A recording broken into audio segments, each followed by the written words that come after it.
Bonjour. Avec la capsule d'écologie intégrale numéro 23, nous entrons dans une nouvelle série sur l'évangile de la création. Dans les capsules précédentes, mine de rien, on a abordé en fait le premier chapitre de l'encyclique Loué sois-tu du pape François, ou en italien Laudato si, sur la sauvegarde de la maison commune. Ce premier chapitre parlait en fait de ce qui se passe dans notre maison. Ce qui se passe, il se passe des choses graves. Il se passe des changements qui sont globaux, qui touchent le climat, qui touchent la biodiversité et qui touchent la vie des gens.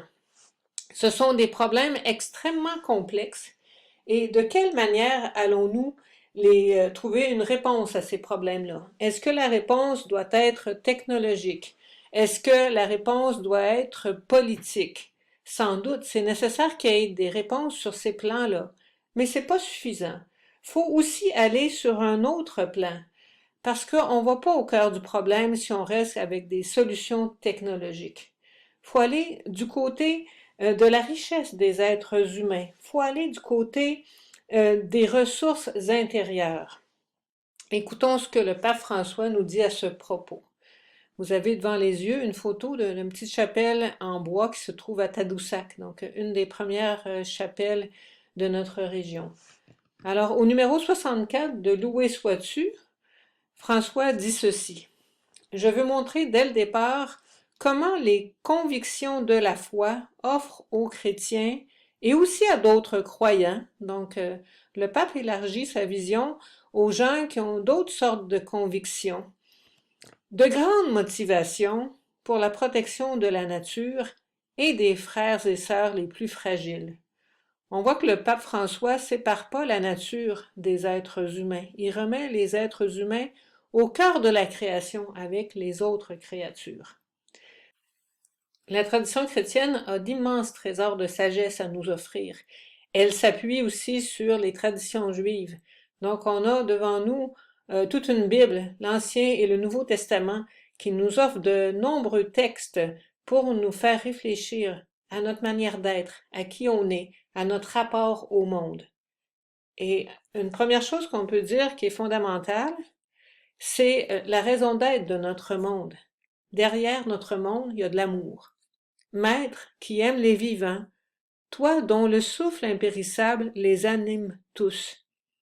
Ça revient partout dans la Bible de dire qu'il y a l'amour d'un Dieu qui crée, qui fait alliance avec le monde, qui est derrière le vivant, qui est derrière le créé.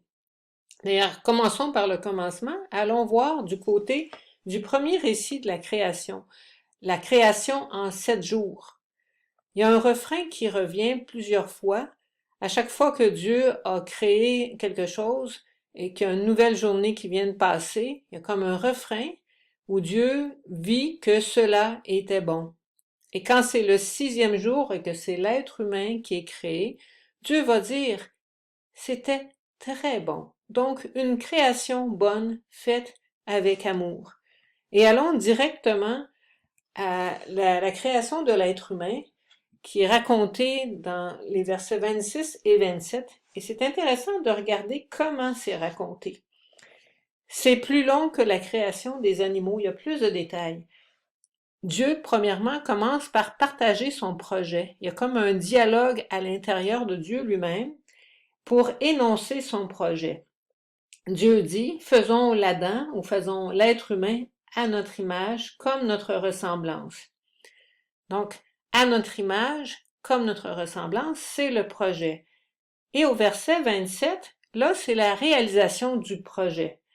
Dieu créa l'humain à son image, à l'image de Dieu il le créa, mâle et femelle il les créa. On aurait énormément de choses à dire sur ce texte-là. Il ne s'agit pas d'en faire une grande exégèse, mais je voudrais juste faire remarquer la différence qu'il y a entre le projet et la réalisation. Dans le projet, il est question d'image et de ressemblance. Dans la réalisation, l'être humain, mâle et femelle, est bien dit être à l'image de Dieu, ce qui fonde vraiment la dignité de toute personne humaine dans la vision chrétienne. Mais il n'est plus question de la ressemblance. Alors la ressemblance devient le projet de l'être humain. Le projet de l'être humain, c'est d'actualiser cette ressemblance au divin à laquelle il est appelé. Alors, même si au verset 26, il est question de dominer, qu'il domine l'être humain sur les poissons de la mer, les oiseaux du ciel, les bestiaux, toutes sortes de bêtes sauvages, on comprendrait mal cette domination-là en faisant une exploitation. C'est plus un rapport bienveillant, comme celui de Dieu lui-même avec la création. Donc, on va explorer ça un peu plus en détail la semaine prochaine en regardant qu'est-ce qui n'a pas fonctionné pour qu'on arrive à une dévastation pareille, qui est loin d'être ce qui était le projet de Dieu pour sa création. La semaine prochaine, donc, seconde capsule sur l'évangile de la création.